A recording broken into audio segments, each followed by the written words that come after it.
Welcome back. You're watching Citizen Extra live on Citizen TV. This is the second hour. Many thanks indeed for staying with us. We value your feedback on the topics that we're discussing here in studio. Talk to us on 22422 and on social media as well, Twitter, Facebook, @Citizen TV Kenya. I'll read your feedback during the course of this broadcast. Let's immediately now cross over to the Intercontinental Hotel, where Stephen Leto is on standby, where we know the induction of members of parliament is taking place as we speak. Stephen Leto, good morning. What can you tell us about this process? What can members of parliament expect over the next 5 days? Stephen Leto, if you can hear me, has the process started? What's the schedule like, slated for the next couple of days? What can members of parliament expect? What can you tell us? If you can hear me, kindly give us that update now. Stephen Leto.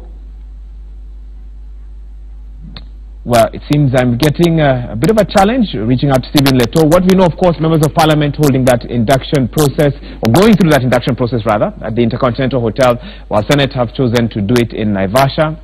And we'll be monitoring the activities for the next 5 days, what will happen there. And we'd also like to know who is in attendance at those meetings. We know that NASA-affiliated members of parliament have stated that they'll not be participating in some of these processes. Will they be are they at the induction at the Intercontinental Hotel? Are the senators who are affiliated to NASA in Naivasha? That's something we'll find out from our reporters who are on the ground. I now believe we can get Stephen Leto for that update. Stephen, good morning.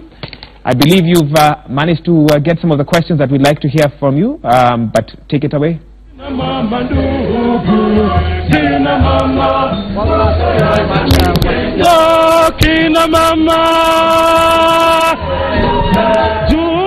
right. Well, Stephen, we seem to be getting a technical challenge in terms of reaching out to him and getting his take on what's happening there. We'll go back to him when we get a chance to do so. And of course, we're giving you more updates from different locations around the city and around the country as well in terms of what is happening today. But for now, we can carry on with our discussion in studio. Dr. Njogu Barua, former member of parliament. Gishogo, many thanks indeed for finding time to be here with us. Before we get to talk to Stephen Leto, maybe you can tell us just briefly what can Kenyans expect to happen over the next 1 week, whether at the Intercontinental, where the National Assembly are having their induction, or in Naivasha. Okay, thank you, Wahiga, for having me this morning. First, I'd like to say that it's quite humbling that for the first time they are holding it in Nairobi, which is Intercontinental Hotel, just next parliament. Before the previous parliaments, including 11 parliament where I was, we had the induction cost at the South Coast, which is quite expensive. You have to fly out the 300 members plus members of parliament to Mombasa, to and fro, pay for their accommodation and so forth. So I think this is a more moderate way of doing it, and I think to me it's welcome. What's going to happen here is that it's actually like the first time whereby the members of parliament are taken through the standing orders. The standing orders are the rules that guide the operations of parliament, how you do it at the committee level, at the plenary, and even how you represent parliament, either locally or internationally. The other thing is it's going to be introduce the leadership of the house. And they'll be told the do's and don'ts. Of course, parliament, there's a lot of negotiation, give and take. And one of the things to be told is that when in the house, you are not a NASA MP or Jubilee MP, you are MP of the nation of Kenya. So those are some of the best things that will take place. The other thing is, having been elected only about 1 month ago and being sworn 2 weeks ago, being first members of parliament, it's a good boarding session, so they can get to know one another. And after coming from an 8 month growing campaign and still going on, I think they deserve that session. Good. Yeah. I'll come back to you because I have a few more questions about that. But I think we now have Stephen Leto. Stephen Leto, good morning. Has the induction started, and what can we expect over the next 5 days from that particular process? Well, thank you very much, Wahiga Mwaura, there in studio. We are at the Intercontinental Hotel in Nairobi, a 5-day induction period for members of the 12th Parliament that kicks off today, expected to open up these induction period is the Speaker of the National Assembly, Justine Muturi, because members of the National Assembly are converged here for this particular induction. A lot of issues expected here, Wahiga, in terms of, parliamentary business, teaching new members as well as old members what this 12th Parliament is all about. But most importantly, Wahiga, is about the new members who are being brought in to ensure that they are taken through the standing orders. They are also taken through parliamentary business, formation of house committees, departmental committees, and how the debate runs in the chambers. So a lot is expected to take place between today and Friday. But also in Naivasha are senators who are also, being taken through a similar exercise. They are at the Simba Lodge in Naivasha, where they are being undertaken through the induction period for these for the same, that is from today till Friday. But quickly, we have members who have participated in previous inductions, and we will want to join up with the minority whip in the National Assembly, Chris Wamalwa, who is joining us shortly. Just to tell us, Mheshimiwa, you have attended these inductions in the last Parliament. What should we expect, or what should new members expect in this particular induction, you being one of the House leadership? Actually, what is happening today is we are supposed to go through the ground rules for the members of Parliament to understand what is their key role, and secondly, to know the do's and the don'ts of Parliament. And this is outlined clearly in the standing orders. And you know very well that the standing orders are in tandem with the Constitution and maybe any other statutes. So basically, we are putting the ground rules, this preparation to start the 12th Parliament, so that members of Parliament can be brought to speed to know what is expected of them, what they are supposed to do, and what they are not supposed to do. And briefly, members of the National Super Alliance have always maintained that they are not going to, attend parliamentary business. Is this not a parliamentary business for that matter? As members of the NASA, we had this discussion and we agreed very well that members of Parliament should come here for this induction process, so that they can be able to understand the do's and the don'ts. The critical issue that we had was about the official opening of Parliament by His Excellency the President, but we never said that our members of Parliament should not come and participate in matters of Parliament. So that's why we're here today, and we had resolved that the entire NASA fraternity is here. So we are here to learn. Yes, thank you. And also, Wahiga, we want to get from a new member of the House, the Member of Parliament for Nyando, Jared Okello. Just probably tell us, as a new member, what do you expect in this induction that takes place for 5 days? Well, there are lots of other things that have been set up as part of the agenda for this conference. You understand that Article 124 of the Kenya's Constitution did give Parliament the mandate to come up with its own models operandi. As a result, therefore, Parliament enacted, or rather created, standing orders 2013 as amended, which therefore guides the conduct of Parliament. So what basically therefore will be happening here today is that members will be appraised on the conduct in the House as regards to the standing orders and the Constitution of Kenya. Number two, we shall be taken through what is necessary for a bill or a motion to be drafted, and all the processes that a bill has to go through before it is enacted into law. Lots of other things like, the etiquette around Parliament.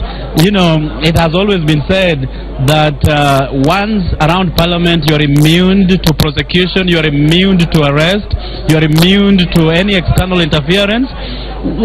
New members of Parliament, particularly myself and many others, should be able to know to what extent. Because if you look at Chapter 4 of the Kenya's Constitution on Bill of Rights, yes, Bill of Rights gives fundamental freedoms that can be enjoyed by every Kenyan. But again, on the flip side, you get to know that that bill cannot be expressed without particular limitations. And the Constitution is very clear that limitations on the Bill of Rights are caveats that can be employed by the court of law. So these are the many things that we shall be engaged in. We shall be going throughout the 5 days that we shall be staying here. But again, also quite fundamentally understand the functions of the CDF. The National Government Constituency Development Fund is a requirement of law it is espoused in both the Constitution and the Elections Act, together with the Finance Act 2012 as amended. So we will also be taken through knowing what therefore CDF functions will be doing. Of course, the law has made it clear that CDF is about the security of a country, together with education, matters of education. So that will be very fundamental as we go through our discussions during this period. Thank you very much. And as you can see, if we could just walk around Wahiga for you to see, this is the reception of members coming in, that is new members of this house, just making their way in, registration taking place to ensure that all the 348 members have been registered in, coming into this induction. Remember, it is a 5-day period that starts today to all the way to Friday, and so those are members of parliament you're seeing. They are just awaiting the arrival of Speaker of the National Assembly, and probably if we could just see those that is Katole Metito, the member of parliament for Kajiado South. Karibu Mheshimiwa, if you tell us, you are one of the house leadership members, if you tell us just briefly about the function that takes place between today and Friday. Thank you very much. This is a routine induction, always done for every new parliament. It's meant to take members, both old and new, mostly the roles they're supposed to do, and also mostly the big one is the rules and the procedure of the house, because you see parliament is a house of rules. So it's good that they are taken through the committee system, how the formulation of laws is done, and it's also a bonding session for us to know each other. You understand, like this table, at least we all know each other. These are old members, but this 12th parliament has got 108 new members, and I think in such forum, that is how we get to know each other and bond. Yes. Thank you, Kato. Well, that is just some of the issues that are being brought, but quickly, if we will take you inside where the exact function is taking place.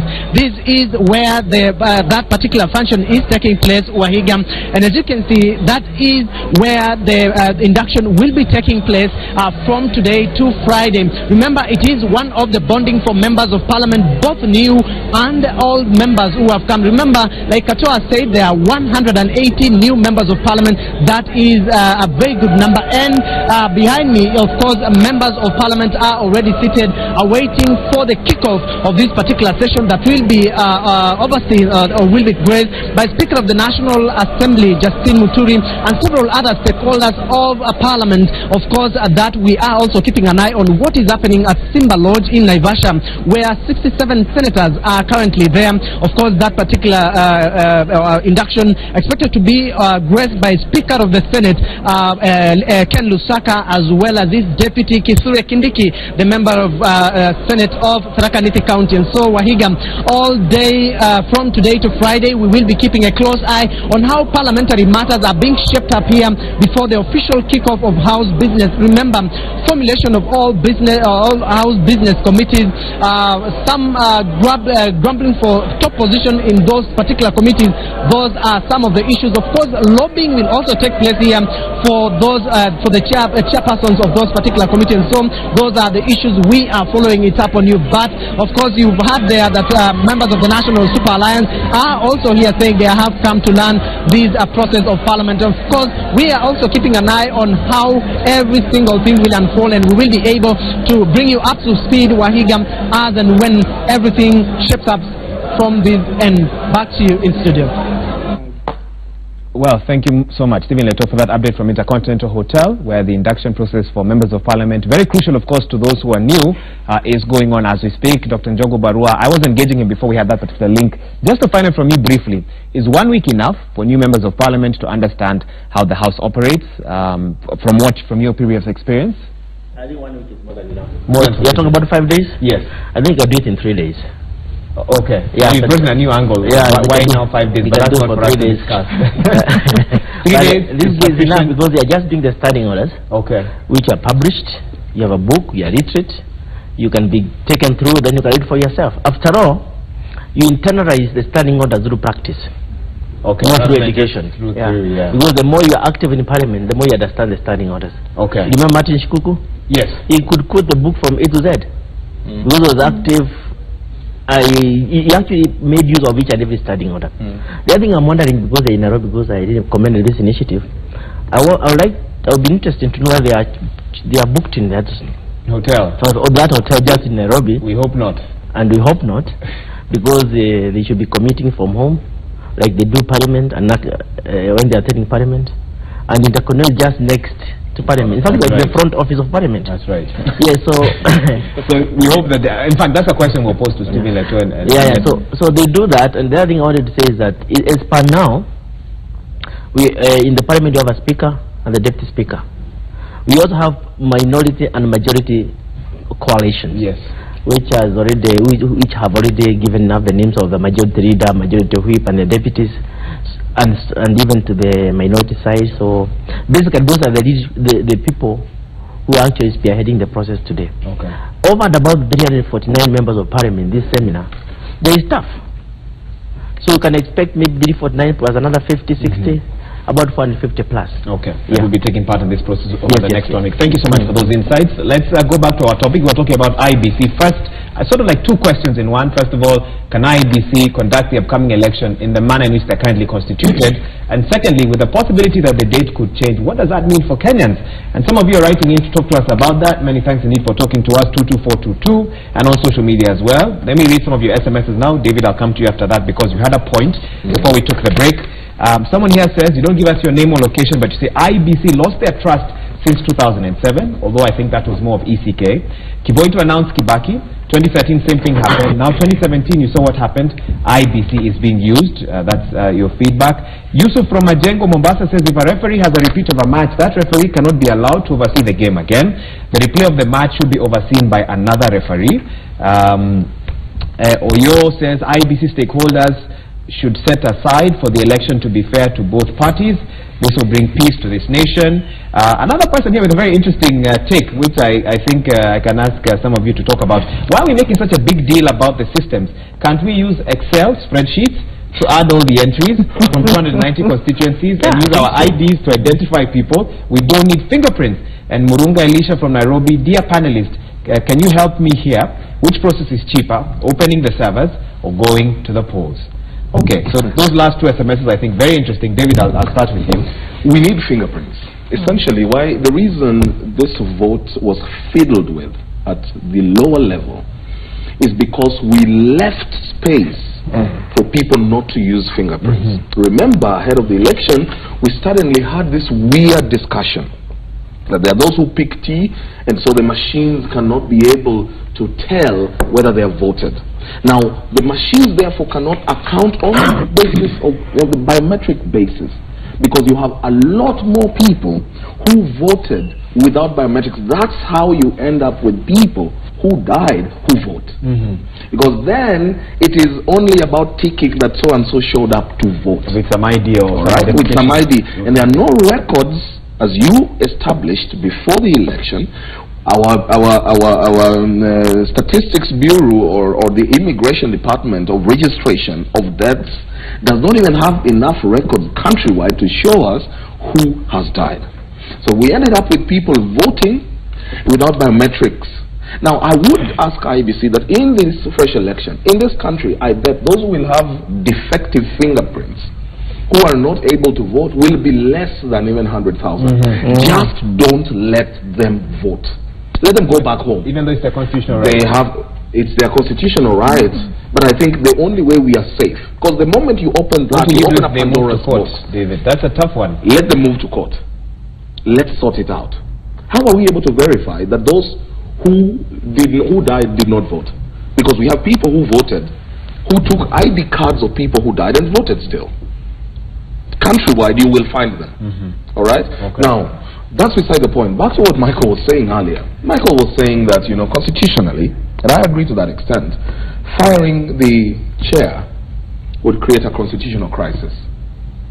But like I have highlighted here before, the last time we were here with Mary, I went to the extreme of saying, do you think if the chair died today, we will not have an election? Exactly. We will have an election.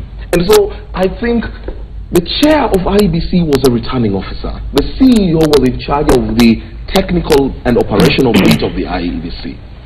The Supreme Court ruling found that there were illegalities and irregularities. One of the irregularities is that the chair himself read from a Form 34C that did not even have the security features. The chair himself, the national returning officer, what is he doing in office? He's a lawyer. He knows the processes. Then you have these operational problems that happen under the leadership of Ezra Chiloba. That's why I'm saying, because there is lack of trust. They need, this is what leadership does. It is what, you know, when we were investigating, for example, the NYS scandal, the PS as the accounting officer, Mangiti, was put on the line by Waiguru, because Waiguru was saying this is the accounting officer, which is what Chebukati was trying to do. All right? Eventually, both of them had to go home. That's the parallel. The chair and the CEO have had this defect happening under them. It may not be by them. Yes. The ruling will let us know. But on that basis alone, they need to take the moral high road and say, you know what? We did not foresee that under our leadership, this and this could happen. Okay. And because we are the leaders of this institution, and the institution, the commission, petitioner number 1 or 2, whatever was it, IEBC, was found to be culpable. We are its leaders. We need to excuse ourselves from this process. Somehow, even if they resign, this election will happen. So for your recommendation, both of them should go home? Everyone who has had trust lost in it. In my recommendation, yes, the chair and the CEO, I don't know what the officers did at that level, but where I stand from, because they are the leaders of this institution and there has been a problem of mistrust, both of them need to exit the scene. And I tell you, necessity is the mother of invention. When we lack them, we will invent and we will... I'll come back to you because you've talked about dead voters. I'll ask you where your proof is, and or whether you've seen it in the detailed judgment of the Supreme Court that none of us have seen yet. I'll come back to you for that. Mary, I can give you a chance now to respond. I'd like to point out what David was discussing about the biometric system. I did take my father to vote, and he had a hard time having his fingerprints being read on the system, but they did ensure that he was recognized by the system, so I must point that out. It took us about half an hour. I think there's a complementary mechanism for that. They kept wiping his hand, they kept rubbing his hand. I mean, maybe he has very soft hands, I don't know. But be that as it may, the question here is, IEBC has lost moral authority in the eyes of public opinion. So the question is now, how are they going to rectify the issues that have been addressed during the petition process, and we wait for the ruling and find out what it is that they have to adhere to in terms of thresholds. So if that is the situation, I go back to my question, can they be able to achieve all that within the period that we have left? And if that is the case, then we go into a constitutional crisis. If we do go into a constitutional crisis, then we are looking at a case of a caretaker government. Because what we have right now is an incumbent president who is temporary, and he doesn't have a lot of powers. And so we cannot continue having this for the next 5 years. We must put a stop to this. Something curious that comes up, why did the makers of the Constitution not anticipate this particular situation that we might find ourselves in? Remember, you were looking at very many NGO types, and their argument was about thinning down the powers of the executive. And so what they envisioned, in my opinion, was a situation where an incumbent loses and refuses to hand over to the winner. That's right. But what we ended up with was a situation that is completely opposite. So right now we're in a conundrum. What do we do? What's the way forward? Right, Michael, let me come to you also and look at Supreme Court matters now. We know that before Friday, the Supreme Court needs to give its detailed judgment. Do you think there's pressure on the judges as they sit and watch TV, as they listen to all the political statements being made, as they listen to the discussions that we're having in studio? How much pressure is there on them? You know, Higa, I do not expect you to ask me that question, that specific question, something I pondered through.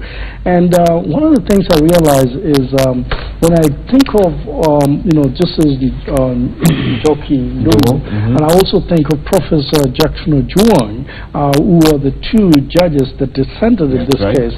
And then I look at a memo that came from Chebukati, and they are all citizens of this country, and they are able to access some of these documents, and you can see the chairman of the Independent Electoral Commission, Boundary and Electoral Commission, saying, look, hey, 9,000 plus of my password was used specifically to delete, to change, and I'm thinking, what are these two people thinking when they see this, while just the other day they're dissented? I mean, is this going to swing their way of writing that perhaps we were wrong here? If this is the chairman, and the chairman is specifically saying, hey, over 848 million was used to buy the phones, satellite phones, and it was not delivered. And I'm like, okay, I'm the one writing the judgment. I just dissented, and this guy is giving me some information that perhaps was not in my purview. And when he says that there were over 200 undocumented polling stations, and the chairman himself is saying, oh yeah, this happened, I just need explanation on this, and you decided, and you say, but what is this that is coming out now? I mean, are they going to change the way they're going to write their judgment? Perhaps a very difficult situation to go through. But again, when you look at the four judges, of course, the majority, they have a lot of work to do. Let me tell you, I will see a situation where they say, well, transmission was interfered with, and here is the evidence, and perhaps give you 4,000 pages of the evidence of the anomalies that took place in this. That is amount of work that these people are cut for. They must have researchers that will go through every single document. They have to have senior lawyers to be able to help them go through this.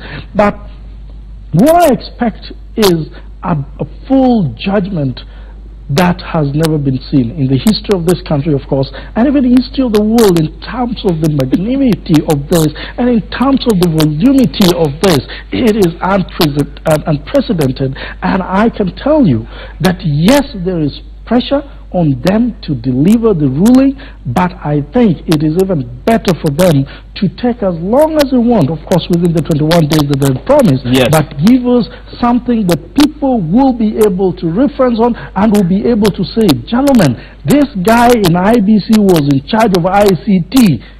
Perhaps need to go home. I'll have to stop you there, because we need to cross over to the Employment and Labor Relations Court, where Kenya Medical Practitioners, Pharmacists and Dentists Union were headed there for the registration of 47 county CBAs. This has been happening from morning. Remember, of course, that they signed the CBA with the 47 county governments on the 6th of July 2017. They're about to address members of the press after that process. Let's listen in.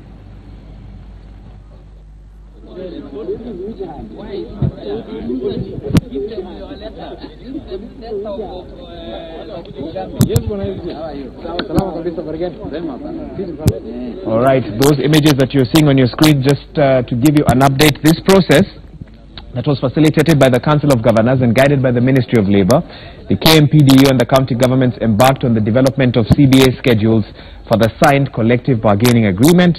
The CBA schedules have since been concluded, paving way for the registration and implementation of the CBAs, which is what has happened today. We wait now to hear from them, led by Dr. Oma Oluga, the Secretary General, and his team there. Let's listen in. I think they're just about to address members of the press. Of course, this is a process that has been going on for a long time, and bearing in mind this is happening as the Kenya National Union of Nurses and nurses countrywide are watching and waiting. They themselves also trying to fight for better working conditions, among other issues, and thus the strike that has been going on for now over, at least should be over 100 days now.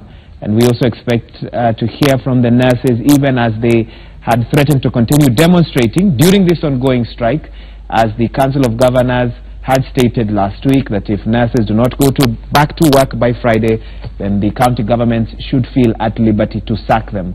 So we know that the nurses are keenly watching what is happening now, even as they weigh their options, even as the nurses strike wears on. But for now, let's listen in to this press conference now. Yes. Good morning, everyone. Yes. Good morning, everyone. Good morning. Good morning. Good morning. Good morning. Yeah, it's a good morning. For us, today we are putting a smile because a journey that began on the 30th of August in 2011 is nearing an end, and today marks one of those beginning of change for how doctors will be employed and how the treatment will come. I'm sure that the nation has followed the journey of the doctors in bargaining with the government and also with the counties on the issues of the collective bargaining agreement. It's a journey that has had, a lot of joys and a lot of pain and a lot of suffering, struggles, sometimes we've been triumphant, sometimes there's been a lot of darkness, and I think there's no one in this country that hasn't paid the price for it, be it the doctors or the public or the system itself. So today, we as the doctors fraternity, and particularly the Medical Practitioners, Pharmacists and Dentists Union, we are very happy. We are very happy because finally the collective bargaining agreements, 47 of them, which are actually similar, being registered. I think for some of you that were in the court, there was a small matter of letters of no objection for about 3 of the CBS, which we have here. Actually, this letter is dated 18th of August, more than a month ago. But I think due to administrative or filing issues in the court, they did not appear in some of the files. Those ones will be concluded by the end of today. Our lawyers have already done the filing, and by tomorrow, the CBS, all the 47 CBS shall stand registered. As at now, we have had 44 of them, save for the ones that this letter was missing, and the letters now have been found. So for us, we want to appreciate everyone on this journey. I'm sure, particularly starting with you, the media, because the media has prioritized issues of the healthcare, and we've seen the journey that you've walked with us in informing the public and also making sure that this is a priority issue. And I think you are the #1 watchdog for the public. If you don't tell it to the public, and there's a saying that if it's not shown on TV, it never happened. And I think you have lived to that, because there are many things that have gone on in the health sector, and you have always made sure that it happened by showing it. And we want to thank you. We want to thank the doctors, because the doctors have never given up. And the doctors will never give up. They will never give up on the public. They will never give up on their patients. They will never give up on the healthcare system. And that is why they pursued these collective bargaining agreements with a lot of vigor, but also with a lot of hope. And today that hope comes to happiness. And we want to thank even the other stakeholders. Of course, during these negotiations, there were a number of stakeholders that came into this, beginning with the Kenya National Commission for Human Rights, that was COTU. There were a number of religious organizations. There are lawyers that joined us. LSK itself joined us. There were civil society organizations, SID. There were even just members of the public, and one lady was here, Adija McChurchill, who was carrying banners and saying "Hoot" to support a doctor, because she understood that supporting a doctor is supporting the healthcare system. And today we want to give our gratitude to all these people who have been with us in this journey. And we also want to say that we then owe to the public and to all these groups a better healthcare system. But a better healthcare system does not just come from registering a CBA. It also comes after you implement it, and then we talk about policy issues.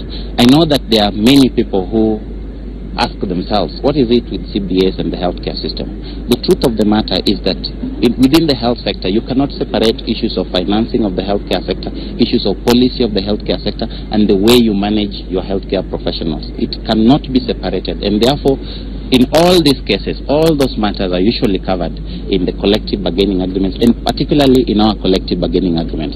Our collective bargaining agreement did not achieve everything that we set to achieve, but we got a significant step.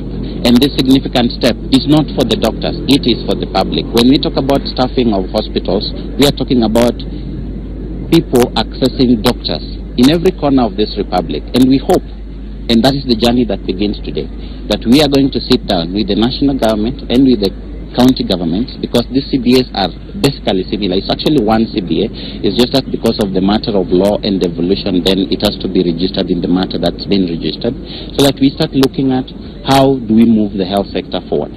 Unfortunately, I have to state here that there are also hard truths that complicate what should actually be a joyous day.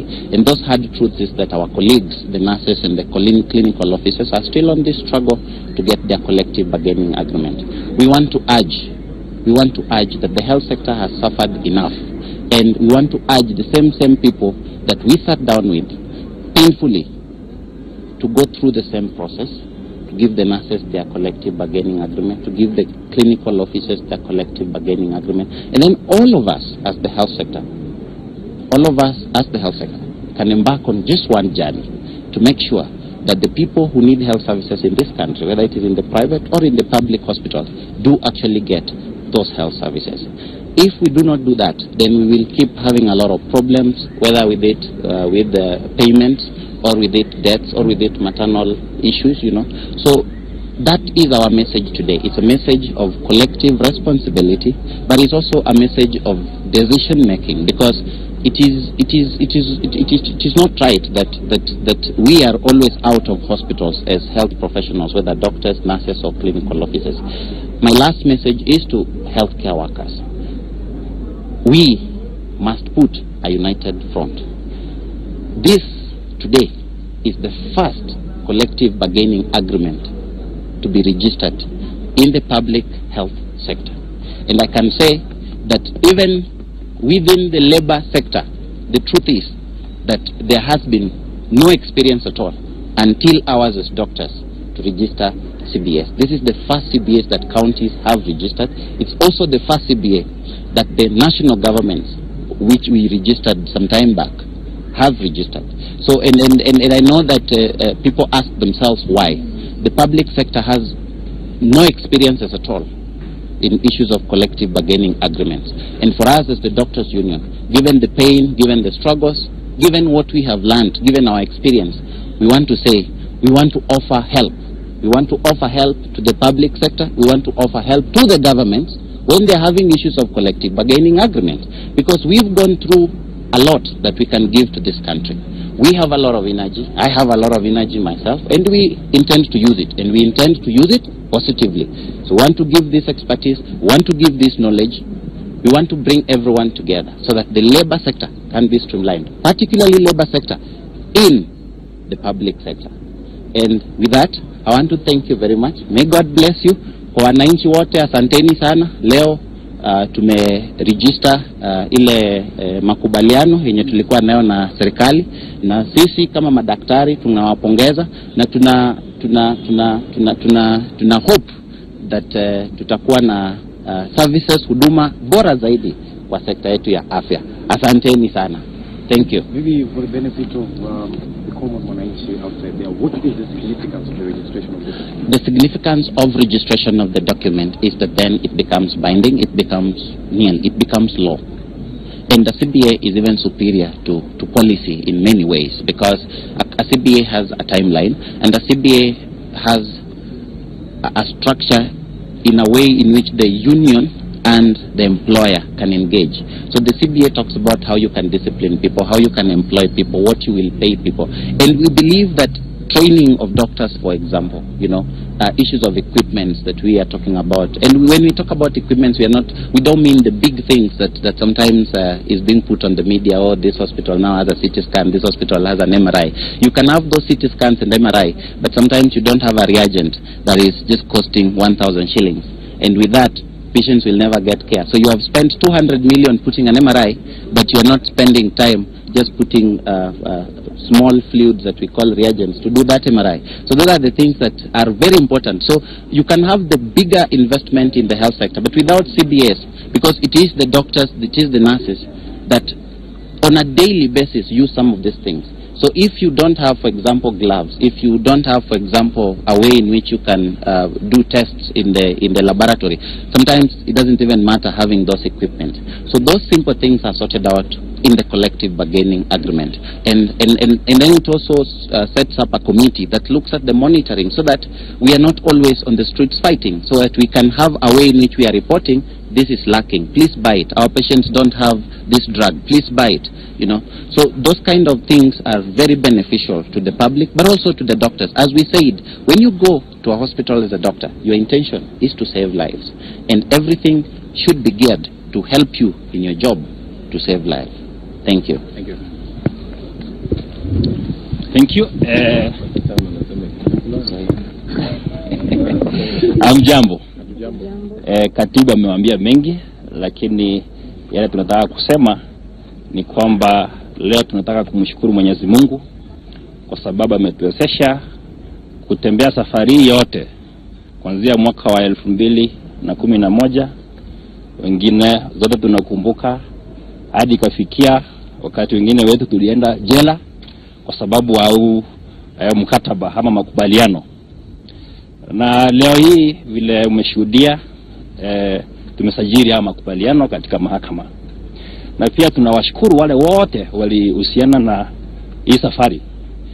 Hasa kabisa the CEO Council of Governors Jackie Mugeni alikuwa katika mstari wa mbele kuhakikisha kwamba majimbo mbalimbali wamekuja kutia sahihi katika haya makubaliano.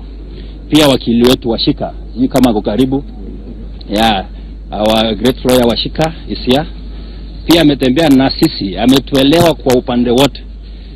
Tulikuwa tunamwambia wewe enda pale mahakamani.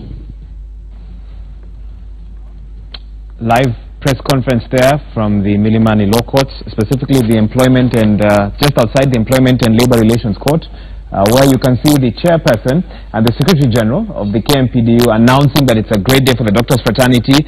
47 CBAs have been registered. They have now become law, stronger even than policy. And doctors can begin to celebrate, patients can begin to celebrate, because in the future one can expect better healthcare, a better healthcare system, part of what doctors fought for when they went on strike. Of course, nevertheless, nurses on strike, clinicians still going through the same process as well. So in a sense, it's sort of like lukewarm. On one hand, we're rejoicing in the health sector. On the other hand, however, still people in the trenches trying to get their rights.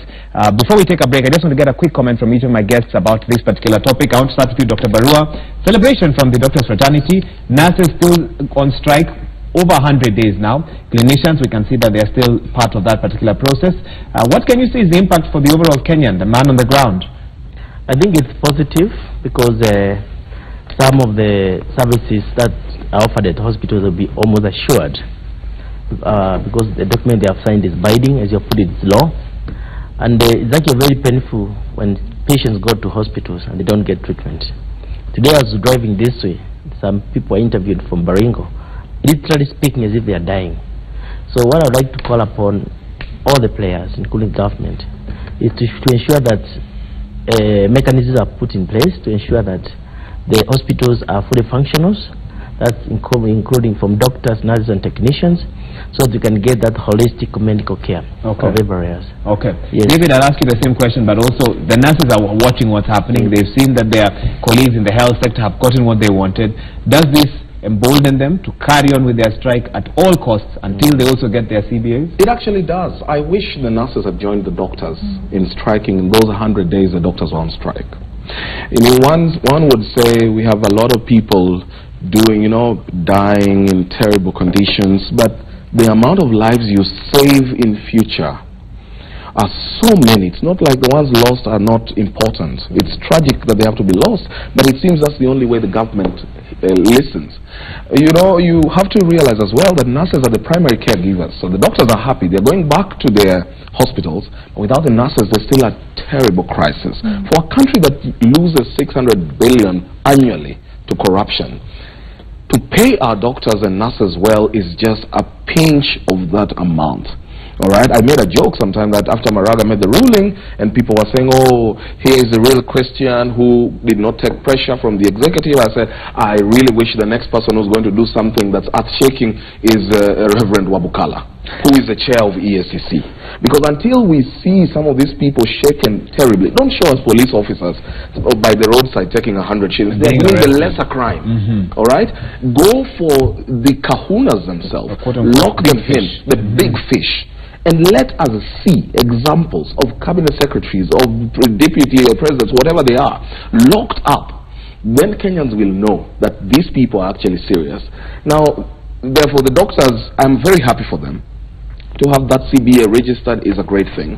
I hope that we are able to draft and get a CBA signed and also registered with our courts, our employee relations court, so that the nurses and clinicians can't just get as much attention and fair pay, just as I have always said about our teachers as well, because those are critical parts of our leadership in our country. A country that is sick cannot move forward. A country that is not well taught is forever stuck. Now get us out of that mire and get our health professionals, our teachers, and even our police officers better paid and living in more habitable conditions. That way we will have proper progression for our country from its basics. Mary? Oh, I'm very happy to see that we're making a first step into standardization of medical, the entire health process, that doctors are being paid well and that we will see improvement in facilities. Unfortunately, our nurses are still waiting to get the same, and with time this will occur. And I'm extremely happy about this situation. Yes. I need to take a quick break, but I'll allow Michael just to weigh in briefly. This is close to my home, close to my heart. My wife is a medical practitioner. And one time, she narrated to me a story. She said, sometimes you want us to go to work, but did you know that we take our money from our pockets to save lives in some of the district hospitals that are out there? Did you know, as a medical doctor, you could be seeing a person does not even have a syringe for an injection, and so you remove your money to send somebody to go buy the syringe. Remember, the family members are not even able to afford that syringe that is there, and yet it is between life and death. And so you want to sit there and see people die, yet you call yourself a doctor. And so when you say, oh, even some of those doctors are not in the hospital, they're not in the hospital because, yes, they have the knowledge, but they do not have the equipment. I think what we will want to see in the CBA is, look, if you post a doctor somewhere, equip that doctor to do his work, to do her job. And most importantly, the doctors are not there 24/7. The nurses are there 24/7. We drive from here to Mombasa. We drive from here to Busia. And let me tell you, if you get an accident, on the road, the first person that will see you is the nurse. And what if that nurse is not there? And really, when you find the council's governors pumping their chest and saying, oh, we're going to fire you, by Friday if you don't do this, they do not care about the mamamboga who goes to that very hospital, where the nurse is the doctor, the nurse is the nurse assistant, the nurse is everything to that person. They don't care. And those mamambogas who goes into those hospitals today, or the clinic and the dispensaries today, have no place to go, and some of them are dying because they can't even get a simple prescription that otherwise the nurses would have done if they were working. This is a very urgent matter. In fact, I wonder why we are spending billions in the political campaigns today. I was watching what Jubilee was doing the other day, and in that, yesterday, and I was seeing the entire crowd having red flyers. And I'm saying, whoa, how about those who will come from that rally? They're sick, they get an accident, and they go to the hospital and they die because not even aspirin can be found in that hospital. I fight, just as Dr. Luga said, that don't spend 200 million to bring an MRI if you cannot equip people to operate the MRI. If you cannot bring the reagents, don't give us 27 billion SGR and you can't equip Kenyans to drive that train up to this place, that even the waiters in there, you must bring a Chinese. Really, something is wrong with our priority. Thank you so much. That's how we wind up this part of the discussion. We take a short break now. So much more happening on Citizen Extra on the other side. You are watching Citizen TV. We will be right back.